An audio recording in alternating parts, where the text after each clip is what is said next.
श्री राम नर रूप में साक्षात नारायण ही थे। भगवान ने इंसान के रूप में लीला की थी। जब जब अधर्म धर्म पर हावी होता है, तब तब भगवान अवतरित होते हैं और धर्म की स्थापना करते हैं। रामायण ग्रंथ के अनुसार प्रभु श्री राम अयोध्या नगरी में अवतरित हुए थे। भगवान मर्यादा पुरुषोत्तम श्री राम को 14 वर्षों का वनवास मिला था। उनके साथ उनकी पत्नी सीता और भाई लक्ष्मण वन में गए थे। श्री राम, लक्ष्मण और माता सीता 14 वर्ष तक भारत भूमि पर विभिन्न स्थानों पर रहे। प्रभु श्री राम ने 14 साल में उत्तरी भाग से लेकर दक्षिण में समुद्र तट पार कर लंका तक गए।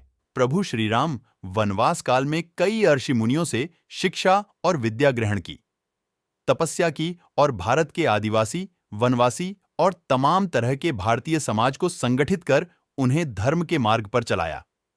रामायण के अनुसार जब भगवान श्री राम को वनवास हुआ, तब उन्होंने अपनी यात्रा अयोध्या से प्रारंभ करते हुए रामेश्वरम और उसके बाद श्रीलंका में समाप्त की।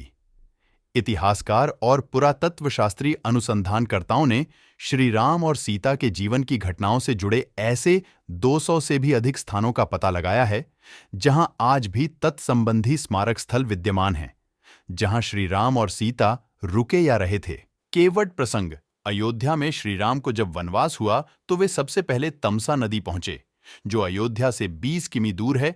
इसके बाद उन्होंने गोमती नदी पार की और प्रयागराज, इलाहाबाद से 20-22 किलोमीटर दूर वे श्रृंगवेरपुर पहुंचे, जो निषाद राजगुह का राज्य था। यहीं पर प्रभु श्री राम ने गंगा के तट पर केवट से गंगा पार करने को कहा था। रामायण में इलाहाबाद से 22 मील उत्तर पश्चिम की ओर स्थित सिंगरौर इस नगर का उल्लेख आता है। यह नगर गंगा घाटी के तट पर स्थित था। कुरई उत्तर प्रदेश के इलाहाबाद जिले में कुरई नामक जगह है। गंगा के उस पार सिंगरौर तो इस पार चित्रकूट कुरई से आगे चलकर श्री राम अपने भाई लक्ष्मण और पत्नी सीता सहित प्रयाग पहुंचे थे। श्री राम ने संगम के समीप यमुना नदी को पार किया और फिर चित्रकूट पहुंच गए।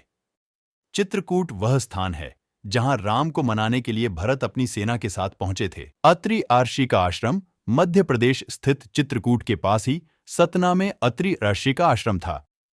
महर्षि अत्रि चित्रकूट के तपोवन में रहते थे।